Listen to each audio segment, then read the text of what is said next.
This is an ABC News special report. Now reporting, David Muir. Good afternoon, and we are coming back on the air at this hour because the Pentagon is expected to share with the American people at any moment now the scope of this American loss in Kabul after today's deadly terror attack outside the airport in Kabul. We know a number of U.S. service members have been killed, a number wounded as well. A suspected suicide bomber. Good afternoon, everybody. Today, the briefing will belong to General McKenzie, Commander of U.S. Central Command. General, can you hear me okay? John, I can see and hear you fine. Thank you, sir. The General will have some brief opening remarks. He'll obviously address the events in Kabul today, as well as the evacuation mission and where we are and where we're going. Then we'll take questions. I will moderate the questions as we have done before. I will call on you, please, before you ask your question, identify yourselves and your outlet so the General has an idea of who he's talking to. And just a reminder, we've got 30 minutes and we have a hard stop at 3:30. So with that, General McKenzie, over to you, sir. John, thanks. It's a hard day today. As you know, 2 suicide bombers assessed to have been ISIS fighters detonated in the vicinity of the Abbey Gate at Hamad Karzai International Airport and in the vicinity of the Baron Hotel, which is immediately adjacent. The attack on the Abbey Gate was followed by a number of ISIS gunmen who opened fire on civilians and military forces. At this time, we know that 12 U.S. service members have been killed in the attack and 15 more service members have been injured. A number of Afghan civilians were also killed and injured in the attack. We are treating some of them aboard HKIA. Many other Afghan civilians have been taken out to hospitals in town. We're still working to calculate the total losses. We just don't know what that is right now. Their loss weighs heavily on us all, and I'll talk a little bit more about that as we go through my prepared remarks. We continue to focus on the protection of our forces and the evacuees as the evacuation continues. Let me be clear, while we're saddened by the loss of life, both U.S. and Afghan, we're continuing to execute the mission. Our mission is to evacuate U.S. citizens, third country nationals, special immigrant visa holders, U.S. Embassy staff, and Afghans at risk. Despite this attack, we are continuing the mission. The evacuation at best speed, and as of today, we have approximately 5,000 evacuees on the ramp at HKIA awaiting airlift. Since August the 14th, we've evacuated more than 104,000 civilians from HKIA. Over 66,000 by the United States, and over 37,000 by our allies and partners. And that includes bringing out about 5,000 Americans. As the Secretary of State said yesterday, we believe that there are about 1,000, probably a little more than 1,000 American citizens left in Afghanistan at this point. We're doing everything we can in concert with our Department of State partners to reach out to them and to help them leave, if they want to leave. And remember, not everybody wants to leave. Yesterday, we brought in over 500 American citizens. It would be difficult to overestimate the number of unusual challenges and competing demands that our forces on the ground have faced. The threat to our forces, particularly from ISIS-K, is very real, as we have seen today. I would also like to express the sense of profound pride I have in the creative, determined, and professional way that our forces have overcome those challenges and to deliver the results that we talked about in my opening portion of the remarks, the number of people that we've been able to extract from Afghanistan. It would also be remiss of me not to mention the tremendous contributions of our many coalition partners, and they stood with us on the ground at HKIA, and also the interagency and international partners who supported the evacuation. The many soldiers, sailors, airmen, Marines, and Coast Guardsmen who supported this operation downrange across the Central Command, the European Command, and the Northern Command areas of responsibility.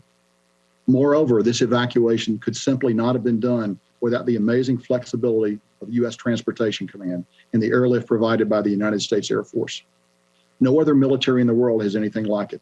I'd also like to thank the host nations that have generously provided access to their facilities for the processing, the care, and the feeding of our evacuees. I also need to acknowledge the temporary suffering that some of our evacuees have had to endure.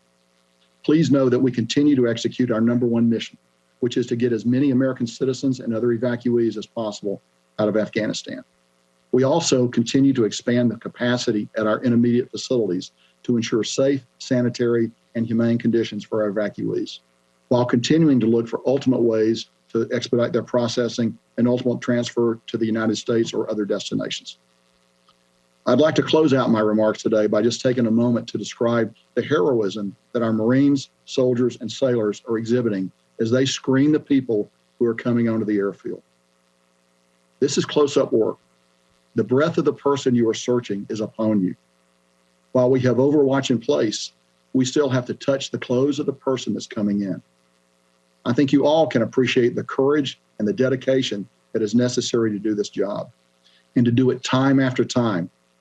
Please remember that we have screened over 104,000 people. Finally, I'd like to offer my profound condolences to the families of our servicemen and women and Afghan civilians who lost their lives today. We have put more than 5,000 U.S. service members at risk to save as many civilians as we can. It's a noble mission, and today we have seen firsthand how dangerous that mission is. ISIS will not deter us from accomplishing the mission, I can assure you of that. All Americans can and should be proud of the men and women of the armed forces who are facing these dangers head on, with their international partners and all our other friends that are with us. And we appreciate your thoughts and prayers for all our service members who are carrying on this mission today. John, I'm now ready to take questions. Thank you, General. We'll start with Lita. Thank you. General McKenzie, Lita Baldor with AP, thank you for taking the time to do this. Can you give us your assessment of the ISIS threat going forward? What are you seeing on the ground now? Does this cut the evacuation short, do you believe? And are people able to get onto the airport now? And then finally, the president has warned that any attacks against the U.S. would be answered. Will this attack be answered militarily by the U.S.? So a number of questions there. Let me try to take them in order. So first of all, the threat from ISIS is extremely real. We've been talking about this for several days. We saw it actually manifest itself here in the last few hours with an actual attack. We believe it is their desire to continue those attacks, and we expect those attacks to continue. And we're doing everything we can to be prepared for those attacks. That includes reaching out to the Taliban, who are actually providing the outer security cordon around the airfield, to make sure they know what we expect them to do to protect us. And we will continue to coordinate with them as they go forward. We are continuing to bring people onto the airfield. We just brought a number of buses aboard the airfield over the last couple of 3 hours. So we continue to process. We'll continue to flow people out. The plan is designed to operate while under stress and under attack, and we will continue to do that. We will coordinate very carefully to make sure that it's safe for American citizens to come to the airfield. If it's not, we'll tell them to hold, and then we'll work other ways to try to get them to the airfield. But I think our mission remains. We're still committed to flowing people out up until we terminate operations at some point, towards the end of the month. But I think we have the ability actually to do all of those things as we go forward. Let me just come back one moment. And you talked about going after ISIS. Yes, if we can find who's associated with this, we will go after them. We've been clear all along that we're going to retain the right to operate against ISIS in Afghanistan. And we are working very hard right now to determine attribution, to determine who is associated with this cowardly attack. And we're prepared to take action against them. 24/7, we are looking for them. David. General David Martin with CBS. 27 casualties is a terrible number. 12 dead. Could you explain the circumstances of these attacks which resulted in such high casualties for the U.S.? Sure, David. So first of all, you will understand that we're still investigating the exact circumstances. But what I can tell you is this. The attack occurred at a gate. And at a gate, we have to check people before they get onto the airfield. We have to ensure they're not carrying a bomb or any other kind of weapon that could ultimately make its way onto an aircraft. So that requires physical screening. You can't do that with standoff. You ultimately have to get very close to that person. So while the air base itself is surrounded with T-walls, we're well bunkered in. We've done a variety of things to protect ourselves.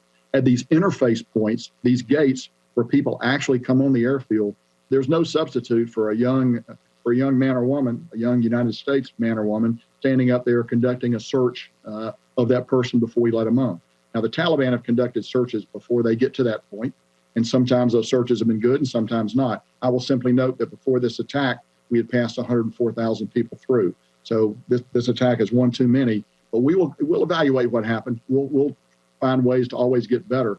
But the key thing is you don't want to let somebody on an airplane carrying a bomb, because that could result in even massive loss of life if an airplane were to be destroyed. So you got to do the searches. We work with our Afghan partners on the ground, the NSU elements, to conduct those searches. But ultimately, Americans have got to be in danger to do these searches. There's really no other way to do it. And again, I cannot tell you how impressed I am with the daily heroism of the men and women that are out there doing this work. Typically soldiers, sailors, and Marines that are doing that work. And they're right up close to thousands of people that are flowing through the airfield. You've all seen the images. And to be able to get up and do it day after day, it's remarkable. And this time, it looks like somebody got close to us. We'll find out why. We'll try to improve our procedures. It is 12 service members dying. Nobody feels that more closely, more directly than me and everyone else in the chain of command. And we recognize that we need to continue to evaluate our procedures as we go forward. At the same time, there's a tension there. We have to continue to let people own the airfield, because that is why we are there. We're not there to defend ourselves. We're there to defend ourselves while we process American citizens first, but also the other categories of people that I've mentioned, get them to a place where we can fly them out into a safer, better future. So just to be clear, this suicide bomber was going through the gate, being searched, checked by U.S. service members when he detonated his vest? David, that would be my working assumption. I know this: he did not get inside he did not get on the installation. It was at the interface point where they try to come in where this attack occurred, and we just don't know more right now. We're gathering that information. As you will understand, we're investigating that. But right now, our focus really, we have other active threat streams, extremely active threat stream against the airfield. We want to make sure that we've taken the steps we need to take to protect ourselves there. So our focus is on that. Over the next few hours and a day or two, we'll learn a lot more about what happened here. And I'm sure we'll be able to share that with you. But right now, our focus is actually going forward, ensuring that another attack of this nature does not occur. Because as you know, typically the pattern is multiple attacks. And we want to be prepared and be ready to defend against that. Courtney. Can you, hey, General McKenzie, it's Courtney Cuby from NBC News. Can you tell us a little bit more about these extremely real additional threats from ISIS? Is it a concern about more suicide attacks? And also about some of the steps that you may be taking to mitigate future attacks? I mean, would it include putting U.S. troops or Marines outside the gates or outside of the airport for additional perimeter security? And then finally, with all of this, is there any discussion about sending any additional U.S. troops to Kabul airport for additional security measures? So let me actually answer the last part of your question first. We assess we have the forces we need to protect ourselves there. I'm always in a constant dialogue with the secretary. If I needed anything else, I'd be talking to him immediately. But I think we have what we need to protect ourselves. So let's talk a little bit about the threat streams. So very, very real threat streams, very, very what we would call tactical. That means imminent, could occur at any moment. And they range from rocket attacks. We know that they would like to lob a rocket in there if they could. Now, we actually have pretty good protection against that. We have our anti-rocket and mortar system, the gun systems that those of you who've been out there are very familiar with, that are pretty effective against these kinds of attack. We are well positioned around the boundary of the airfield, and we feel that we would be in good shape should that kind of attack occur. We also know they aim to get a vehicle-borne suicide attack in if they can, from a small vehicle to a large vehicle. They're working all those options. And then we've just seen their ability to deliver a walk-in, a vest-wearing suicide attacker. All of those things we look at. Now, the other thing we do is we share versions of this information with the Taliban so that they can actually do some searching out there for us. And we believe that some attacks have been thwarted by them. Again, we've been doing this we've been doing this since the 14th. This is an attack that's been carried out. We believe it's possible that others have been thwarted. We cut down the information we give the Taliban. They don't get the full range of information we have, but we give them enough to act in time and space to try to prevent these attacks. The other thing we try to do is we try to push out the boundary even further so that we don't get large crowds massing at the gate. Clearly, at Abbey Gate today, we had a larger crowd there than we would like, which goes to show you that the system is not perfect. But we have gained large elements of standoff at other gates, and we want to keep that kind of standoff in place. As you know, standoff for attacks like this is always the best defense. Unfortunately, we just don't have the opportunity, given the geography of the ground that we're on, to always gain that kind of standoff. So let me close up your question by saying, we take the threat of these attacks very seriously. We're working them very hard. We're doing a variety of things. We got, as you know, we have AH-64 attack helicopters on the ground that we're flying to take a look. They have very good thermal and optical imaging systems. We got aircraft overhead that also have very good imaging systems. We have unmanned aircraft, MQ-9s, that have the ability to look. All of these systems are being applied in defense of the airfield, all of them on a continual basis, all of them vectored by the intelligence that we receive, and then we also use the Taliban as a tool to protect us as much as possible. I'm going to go to the phone, so I haven't done that yet. Alex Horton, Washington Post.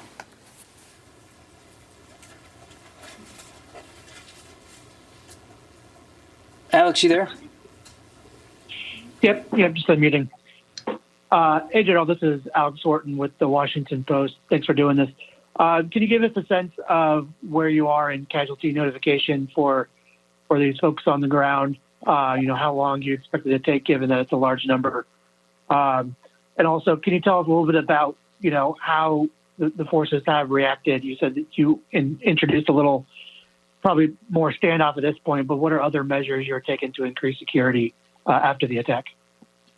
Sure. So I would actually defer you to the services for notification of casualties.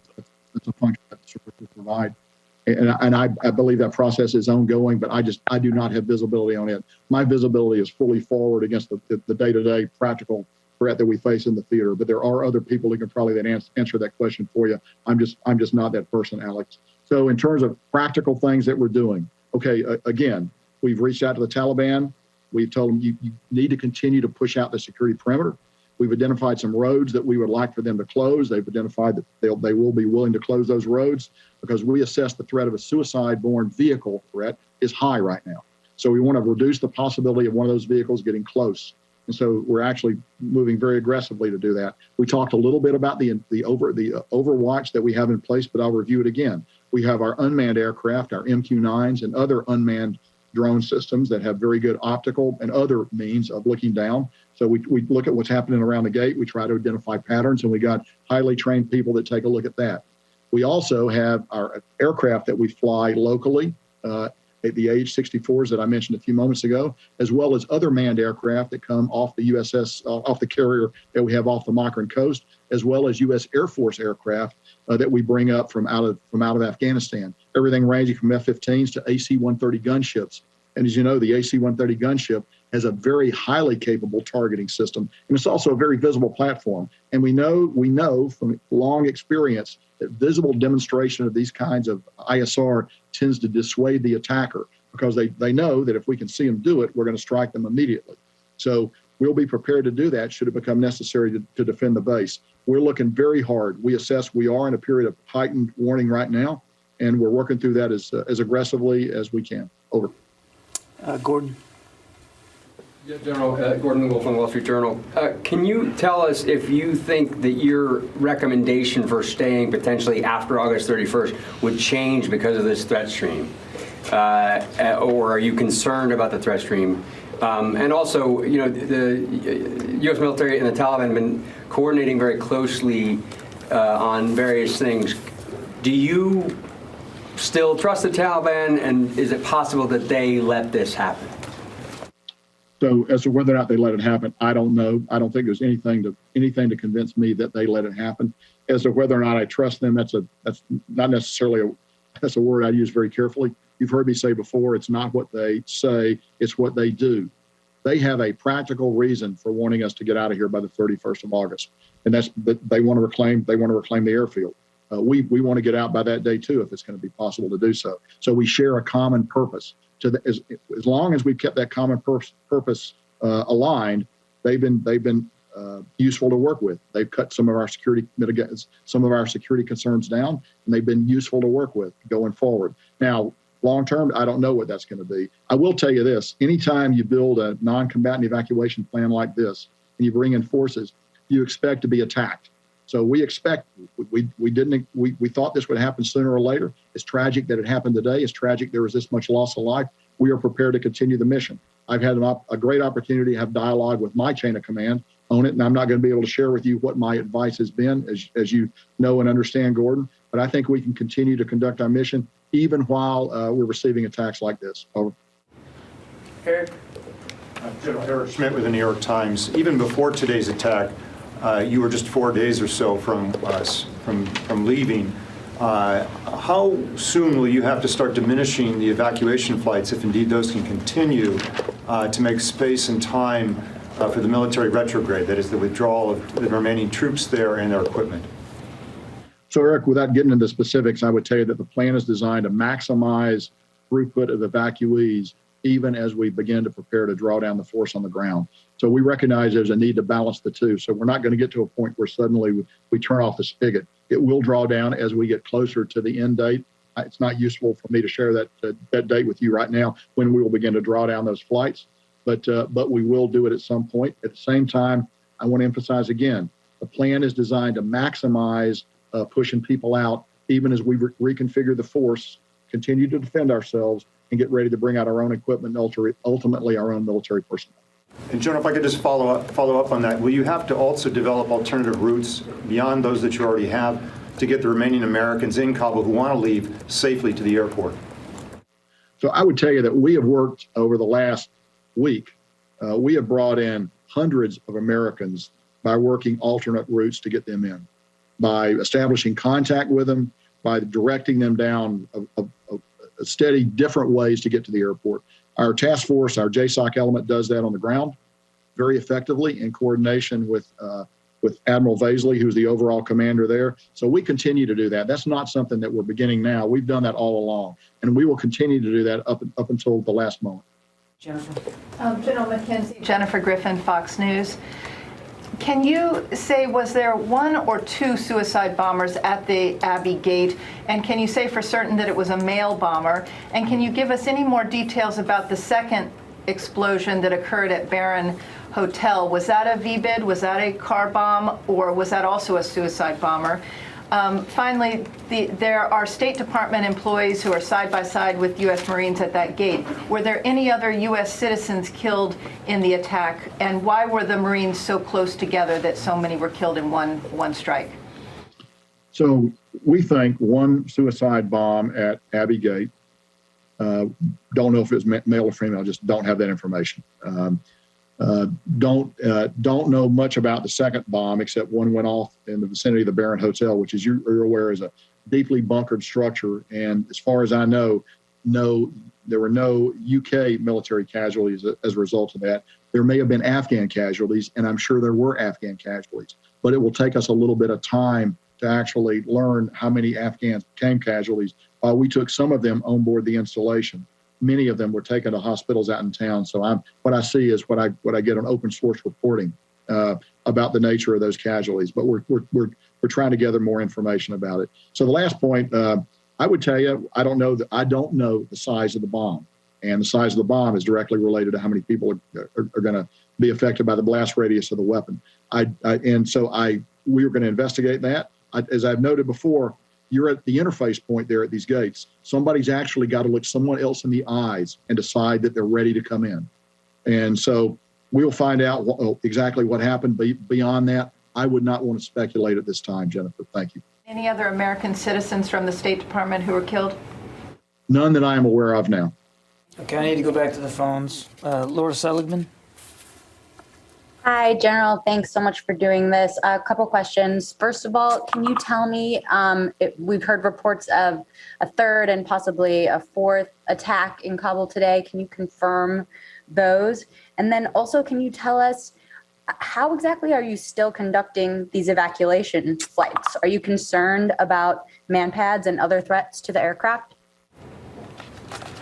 First of all, indications of other attacks in Kabul, but we have not been able to run that information down. So we see it. We get open source reporting on it, but I can't confirm that there have been other attacks in Kabul away from HKIA today. We continue to take a look at that very hard.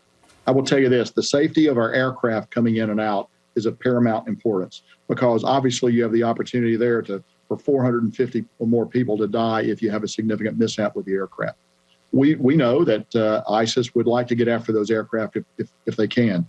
We don't believe they have a manpad capable of doing it. They have taken shots at our aircraft on occasion without effect. We think that's going to continue. And we will, but as you know, military aircraft have a variety of self-defense systems. What's more vulnerable actually are the charter aircraft and other aircraft that are coming in that do not have those systems. So we, with our ISR, we look very carefully at the approach pattern and the departure pattern off that runway to see what we, to see if we see any sign of something that might pose a threat to aircraft. That's one of the things that we look at religiously throughout the day and throughout the night as we conduct operations. Because really, the aircraft, the only way we're going to get people out of there. So we are keenly sensitive threats to our aircraft. Okay, we're going to take one more question. I'm sorry, guys, we got to keep moving. We're going to take one more question and then give the general a chance to close out. Idris? Sure. General, I know it's still early, but at this moment in time, how do you believe the suicide bombers made it through several checkpoints, whether it was Taliban or Afghan forces, to the Marines? Do you believe it was a failure, or they were able to somehow evade them and make it to the Marines? Well, clearly, if they were able to get up to the Marines at the screening, at the entry point of the base, there's a failure somewhere. It was a failure by, the Taliban operate with varying degrees of competence. Some of those guys are very scrupulously good. Some of them are not. I just don't know the answer to that question. But we will. You can be assured we're going to continue to take a look at it and try to make all our practices better as we go forward. Okay, General, sir, we're going to let the general close out. General, sir, for any closing thoughts you might have, sir. Hey, John, thanks. Again, I would just like to say today's a hard day, but the thing I come back to is the remarkable professionalism that the force on the ground is showing. As I've noted before, ultimately at these screening points in particular, you got to get very up close and personal to the people that you're bringing out. There's no way to do that safely from a distance. And we should all just bear in mind that we've been doing it for well over a week. We brought 104,000 people out. That's a tremendous number of contacts that every individual Marine, soldier, or sailor has had to have as we bring people aboard the airfield. It's a very heavy heart, that I do this conversation with you today. Nobody feels it more than me or the other members of the chain of command. We'll do everything we can to improve our practices there, to make sure it's as safe as possible for our folks on the ground that are doing this dirty, dangerous work. John, thanks very much. Thank you, General. Thank you all. Appreciate it. John, will you take a couple questions? No, that's going to be the end of the General Kenneth McKenzie, U.S. Central Command there, with just devastating news for this country, revealing right off the top there, in his words, saying it's a hard day today. 12 U.S. service members were killed, 15 more injured. He talked about the loss of Afghan life as well. He said it's believed these were ISIS fighters, a suicide bomber at Abbey Gate right there at Kabul airport, and then that other bombing just a short distance away at the Baron Hotel. He was repeatedly pressed, does this mission continue now, given what's transpired over the last 24 hours? He said it does, despite this attack. The evacuation will, in fact, continue. He was pressed at the end there. How did this happen? He acknowledged there was a failure somewhere for this suicide bomber to have gotten this close to U.S. service members. Hi, everyone. George Stephanopoulos here. Thanks for checking out the ABC News YouTube channel. If you'd like to get more videos, show highlights, and watch live event coverage, click on the right over here to subscribe to our channel. And don't forget to download the ABC News app for breaking news alerts. Thanks for watching.